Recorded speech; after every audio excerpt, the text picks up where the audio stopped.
eu me interessei muito pela Inesita porque eu sempre gostei da história da TV. E a Inesita viveu numa época que o rádio estava mudando, né? Estava quase acabando, porque estava surgindo a televisão. O cinema brasileiro estava ganhando uma outra dimensão, com a Vera Cruz, estava se profissionalizando. E a Inesita, que estava começando a cantar, a fazer as coisas dela e virar um nome, e virar um grande nome rapidamente, começa a trabalhar em 52 na segunda emissora de TV brasileira, que era a TV Record. E a TV Record veio com algumas pessoas que já tinham um certo treinamento em fazer TV, não era tão improvisada quanto fora a TV Tupi. E ela foi fazer um programa com o Eduardo Moreira, que era um produtor, desse tipo de produtor, que eu trabalhei com ele depois, que ele tinha feito um curso nos Estados Unidos, em Cuba, até sobre televisão. E como o programa era ao vivo, não dava tempo das pessoas pararem, fazer edição, trocar de roupa. Então o que ela fazia? O programa dela era um panorama da música popular brasileira, das várias regiões, coisa que ela fez a vida toda. Então, para não haver aquela troca haver o tempo de parada, ela já começava o programa com todas as roupas que ela iria usar. Ela começava muito maior, suava, né? E os cenários eram feitos na hora, eram desenhados, eram pintados, e ela passava de um cenário para o outro, trocando figurino quando ela passava por trás da tapadeira.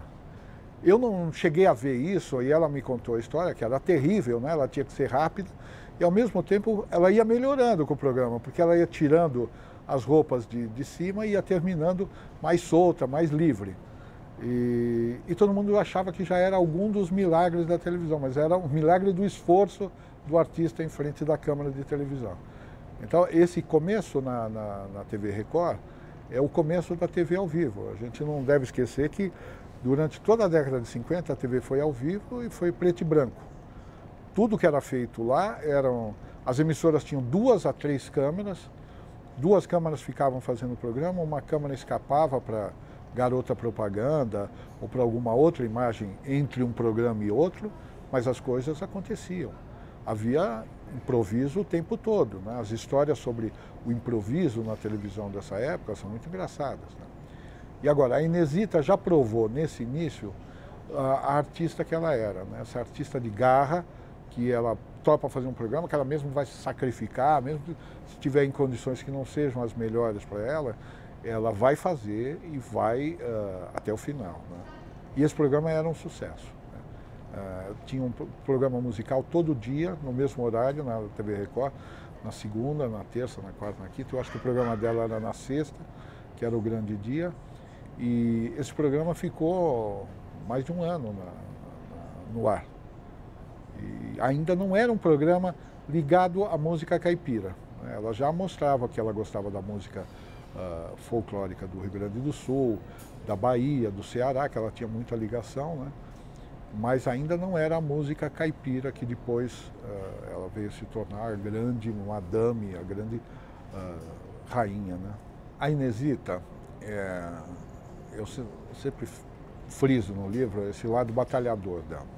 Quando ela vai lançar o primeiro disco, ela vai até o Rio de Janeiro e ela vai lançar, de um lado, a Marvada Pinga. E ela pensou que só fosse gravar essa música. Só que precisava gravar a música do outro lado. Ela estava do lado com o autor da própria música, Ronda, né? E falaram, cadê a segunda música? Ela falou, não sei, o que eu ponho? Põe a minha música, né?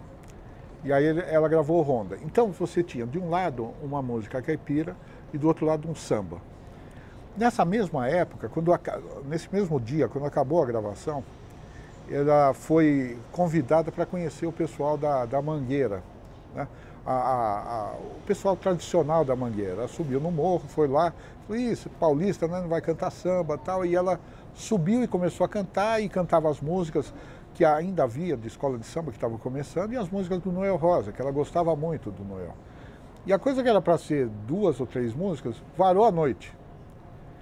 E o disco, quando foi lançado, a música Ronda, que estava o outro lado, que seria o lado B, também fez um tremendo sucesso. Nessa época, teve uma coisa decisiva na carreira dela. Ela tanto poderia caminhar para a música caipira ou caminhar para o samba, porque nos dois lados ela estava fazendo sucesso. E ela fazia sucesso com o samba com os próprios sambistas de raiz, né, do morro, que fazia o verdadeiro samba da época. Mas ela escolheu a música caipira. E ela, o tempo todo, por ter feito essa apresentação e ter falado do Noel Rosa e tal, um dia ela apareceu um livrinho, né, que apareceu com o compositor tinha como é o nome dele? Hã? Paulo Vanzolini, né? O Paulo Vanzolini que estava com ela na época. É importante falar do Paulo Vanzolini, desculpa não lembrar na hora. Mas o Paulo Vanzolini tinha um livro que ficou lá e que começou a se criar um folclore que dentro desse livro havia algumas músicas do Noel Rosa. Na verdade não era nada disso, era uma outra coisa, mas isso foi passando o tempo. E ela gostava de cantar samba e ela foi, durante algum tempo, se apresentar no Rio de Janeiro nas boates da moda lá do Rio de Janeiro, que isso era normal. E quando ela foi gravar o programa especial da Tupi, ela escolheu as músicas que ela gostava do Noel Rosa, e Araci, né, que era a grande cantora das músicas do Noel, olhou ela com um certo... não desprezo, mas um certo medo. Eu falei assim, dessa mulher, com essa voz, começar a cantar as músicas do Noel Rosa também, né? E foi assim, a madame, a paulista, né? Vai cantar as músicas do Noel Rosa, tal, mas foi uma brincadeira com a Inesita levou numa boa, né? Mas você vê como foi importante. Ela poderia ter escolhido o samba. E se ela escolhesse o samba, talvez ela fosse tão ou mais famosa do que ela foi com a escolha que ela fez de cantar música caipira. Ela chamava de música caipira, né? Nunca música sertaneja. Ela fazia essa distinção, né?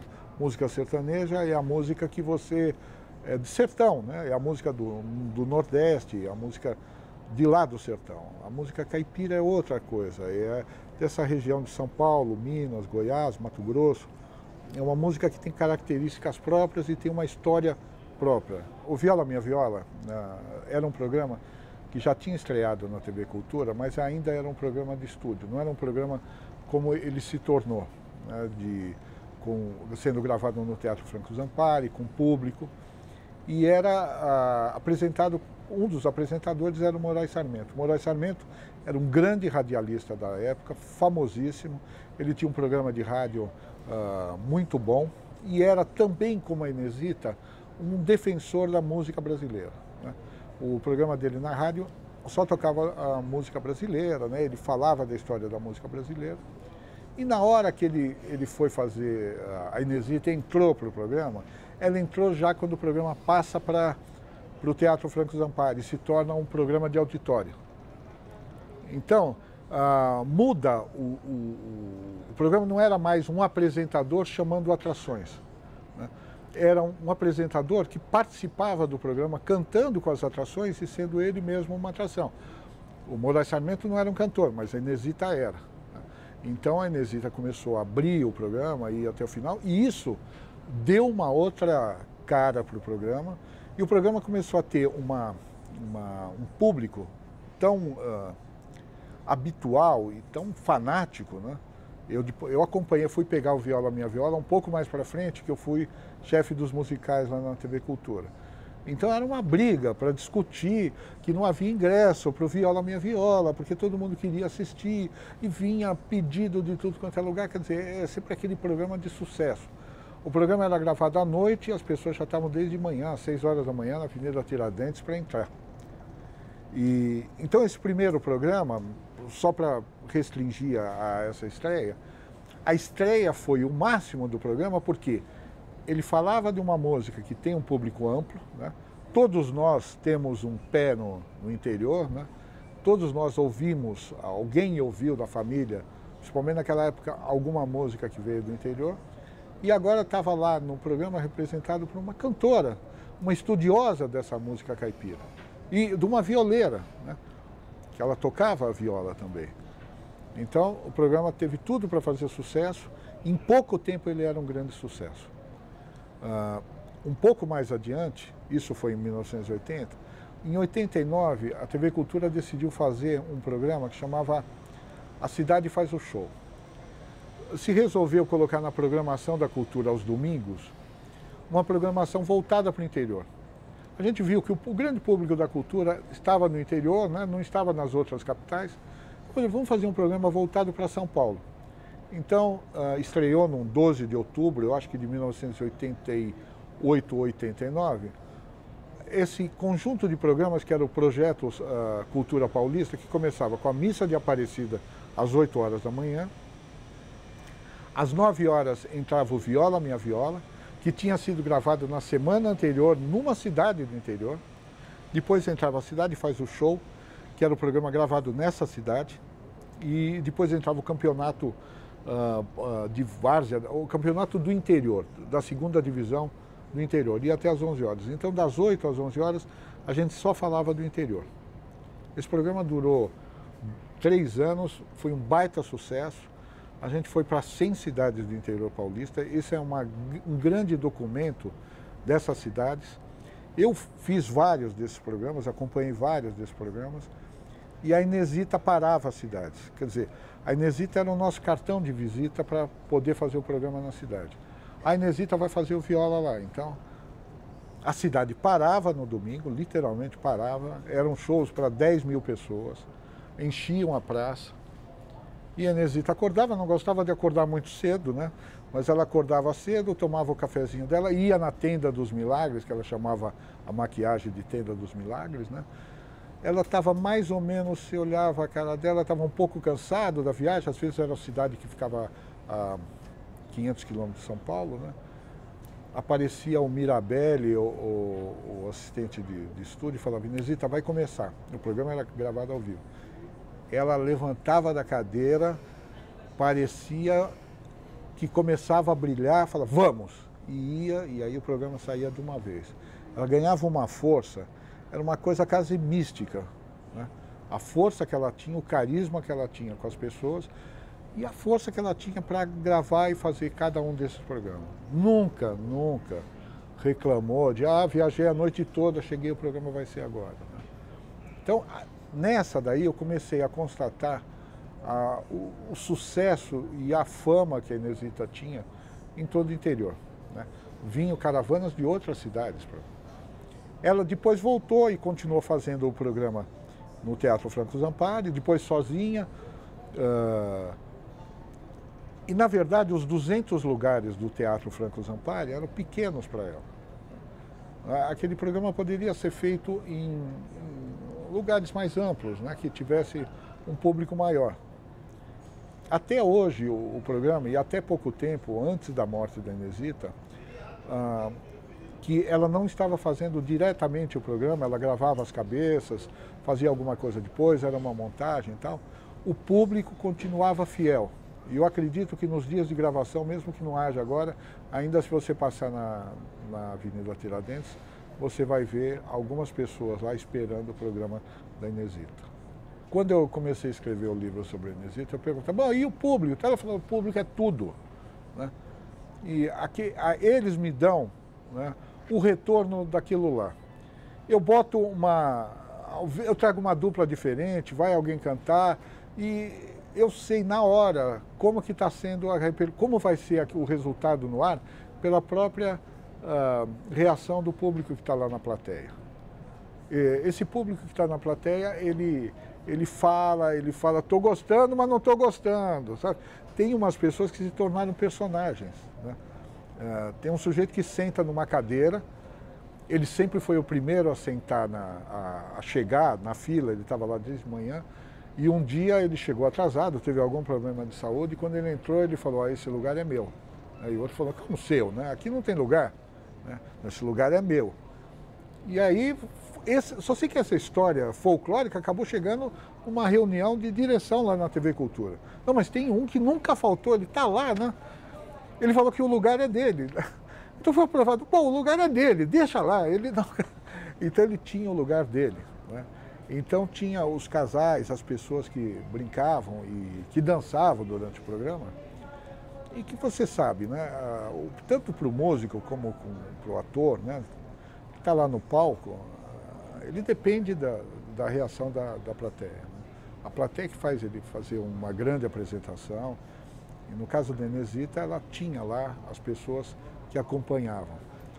Eu fui no velório da Inesita e eu fiquei lá mais perto da família da Inesita, e estava separado, foi ali na Assembleia Legislativa, no Ibirapuera, estava meio separado com um cordão, né? As pessoas não podiam entrar para ver o caixão da Inesita. Então a gente via, até bati uma foto disso, a gente via as pessoas que estavam nesse cordão. No fim abriu-se o cordão e as pessoas puderam entrar. Mas você via as pessoas tristes, sofrendo, e era povão, eram pessoas simples, sabe? Não apenas pessoas que vieram do interior, estava cheio, lotou lá a Assembleia, e eram pessoas que estavam perdendo, sabe, uma mãe, Há muito tempo, eu acho que desde Elis Regina, né, aqueles grandes cantores da época do rádio, a morte de um cantor, a morte de um artista, né, não causava tanto essa tristeza nas pessoas. Ela tinha não é esse poder, mas eu não sei exatamente a palavra, mas as pessoas se sentiram muito órfãs da Inesita Barroso. A Inesita ela não era caipira, na verdade ela nasceu aqui em São Paulo, né? Todo mundo sabe dessa história ela tinha uma família aristocrata até, né?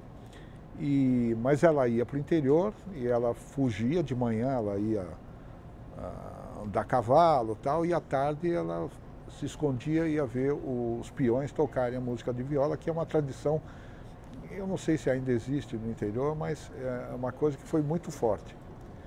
E lá ela se tornou, né, não apenas uma divulgadora dessa cultura caipira, né, e dessa coisa que a gente fala do caipira, que o caipira ficou associado também um pouco com a coisa meio mineira, né? O caipira parece que quando você encontra ele é muito simples, que você vai tirar alguma vantagem em cima dessa simplicidade, e aí chega no final, o caipira é que acaba gozando você, né? E ela falava muito disso. Então ela tinha uma preocupação de, no programa, não deixar esse falso caipira que se aproveita dessa música caipira para fazer sucesso e entra com outro tipo de instrumentação e não sei o quê, e ela tentava preservar esse. A música caipira, na verdade, que se cantava nas fazendas e se tinha no interior, não eram músicas de 3 minutos, elas tinham 1 hora. Elas eram grandes histórias. A música caipira, na verdade, é uma história, muitas vezes trágica, né? E muitas vezes de amor que não deu certo, a vida no campo. Essa é a verdadeira música caipira. Mas as músicas tinham horas, né? Ficavam 2 violeiros, eles ficavam numa espécie de duelo, iam acrescentando versos e iam fazendo esse tipo de coisa. Quando surgiu o disco, e o disco se definiu como importante, né, dentro do rádio também, é que se diminuiu o tempo para chegar a uns 3 minutos, 3 minutos e meio, mas na base isso era muito maior. Mas voltando a essa cultura caipira, um escritor caipira importante, que foi o Monteiro Lobato,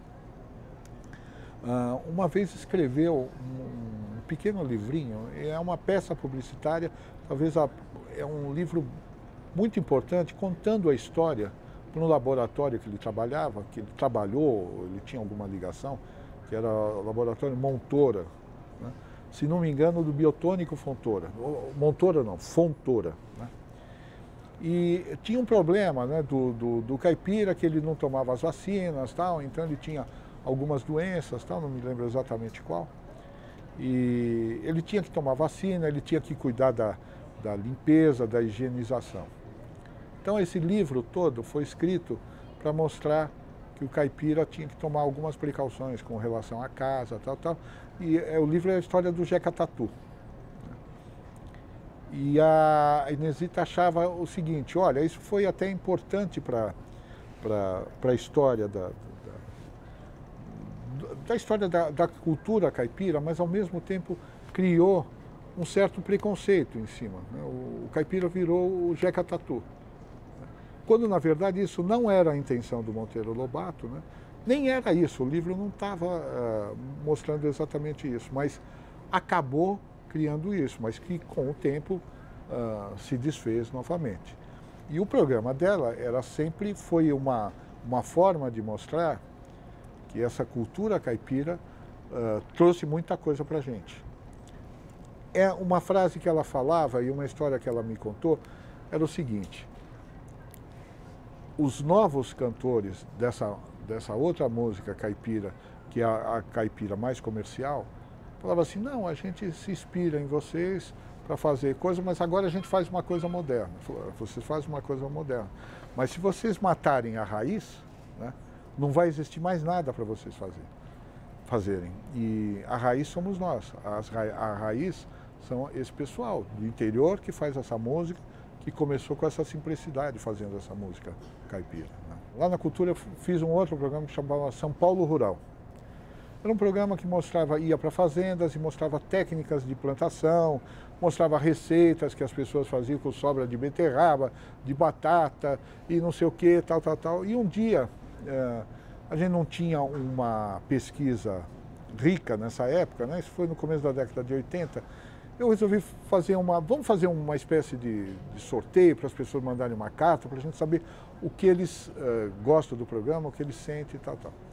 E a gente descobriu o seguinte: a gente achava que o nosso público estava no interior. 80% das cartas que a gente recebeu, quase 90%, eram da capital. Pelo teor das cartas, a gente percebeu o seguinte: o cara da capital tem um sonho. Nós que moramos aqui, a gente tem um sonho. Um dia que eu não aguentar mais aqui a cidade, eu compro um terreninho lá não sei onde, lá perto do Rio Paraná, vou plantar minhas coisas, uma casinha branca lá no pé da serra para nós dois morar. É um sonho meio uma utopia, que a gente acaba não realizando. Mas a gente sempre tem esse sonho de fugir um dia do caos da grande cidade. E isso faz parte dessa coisa. Essa música caipira, essa cultura caipira nos dá isso. Na hora que eu boto lá para ouvir uma música da Inesita, uma música tô no carro e ouço uma música dessa, eu estou fazendo com que o meu sonho não morra. De eu ir. É uma tese minha, tá? Não é nada. Não é científica, mas é uma tese minha. Quer dizer, sempre haverá espaço para isso. Se você olhar na música de outros países, dos Estados Unidos, que é uma música rica como no Brasil, né? A música country lá tem grande espaço, né? E tem várias divisões dentro da música country, como tem aqui também, né? E funciona, né? E sempre vai haver. E a renovação sempre vai se dando em cima do que tem. A gente não pode, nós não vivemos na diversidade. A diversidade não é apenas diversidade alimentar, a diversidade de gêneros. É essa diversidade musical que a gente precisa manter. A gente só é rico, né? O Brasil só é rico musicalmente porque ele mantém. A cada 6 meses surge um novo ritmo. Vem uma coisa da Bahia nova, aí vem do Rio Grande do Sul, vem do Ceará, vem do Pará, né? A gente está sempre se renovando. E essa música, como disse a Inesita, a raiz está lá, né? Essa raiz que faz brotar todas as outras árvores. Ela falou, não é a mesma coisa eu colocar música eletrificada, que as pessoas vão ficar passando som, ou vão fazer uma música que não tem a ver com a vivência que tem o caipira. As pessoas que tocam aqui, elas têm uma vivência do interior. Essa nova música, goste ou não goste, não é aqui. Façam no programa deles. Tem espaço, tem muito espaço. Essa música que chama sertanejo universitário, essa coisa, né? Tem muito espaço na mídia. Não precisa do Viola Minha Viola, né? Não precisava do Viola Minha Viola. Então, o dela não, era o espaço para esse pessoal. E ela nunca... Né? Eu, durante algum tempo, eu fui chefe da Inesita porque eu cuidava dos musicais. E sempre me perguntavam, né? Sempre, mas não dá para trazer, eu não sei quem, né? falei, mas esse não tem a ver com o programa. Até ela trouxe o Chitãozinho e Chororó, que ela gostava muito, e eles tocaram, mas tocaram viola, né? E eles tocaram a música do repertório da música caipira tradicional. Não foram tocar o sucesso deles, nem as versões dele. Todos que foram lá, o Sérgio Reis, o Daniel, né? Ela é amada, a Inesita, né? Ela foi exemplo para toda essa geração. Ela só ligar e pedir, eles vinham para o programa. E esse pessoal vinha, tocava viola, desligava da eletricidade e fazia música. Eles sabiam que lá a música era desse jeito. A Inesita se formou em biblioteconomia e eu fui várias vezes na casa dela, acompanhar, juntar material e tal.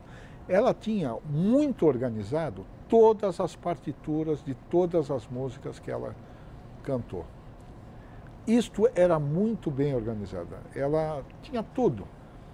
Então ela cantava uma música especial e aí ligavam para ela, que música é essa, né? Oi, Inesita, você conhece a música tal que foi feita em 1947, foi recolhida por não sei quem? Não, eu conheço. Eu tenho a letra e tenho a partitura.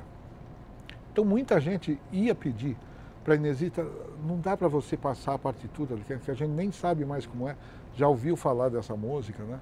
Então ela era também o centro de memória dessa música, porque ela tinha na casa dela tudo isso. Viola, minha viola, né? Você me perguntou, eu falei, eu acho que tem espaço, tem que continuar. E eu acho que a solução, esse é um problema que a TV Cultura deve estar pensando, mas a solução não é substituir simplesmente a Inesita. Eu acho que ela é insubstituível, mas não existe gente insubstituível, né? Todo mundo pode ser substituída. Porém, eu não vejo como isso. A pessoa que entrar vai ser muito cobrada, ela não vai poder desenvolver a própria personalidade dela, ela vai ficar muito presa com esse programa Viola Minha Viola, que é o programa mais antigo que tinha na TV brasileira.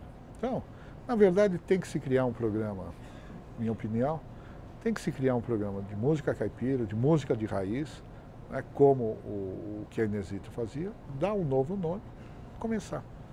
O público vai ter, né, e eu acho que vai ter sucesso. Existe uma nova geração, ela mesma descobria uma violeira de Campinas, um violeiro de São José dos Campos, lá de Minas, né, gente de Goiás que apareceu no programa, que conversou com ela, que ela deu espaço no programa, que tem qualidades para fazer essa música ainda de raiz, com qualidades e com o que a gente pode chamar assim, com uma evolução até dessa música, respeitando o que era no princípio.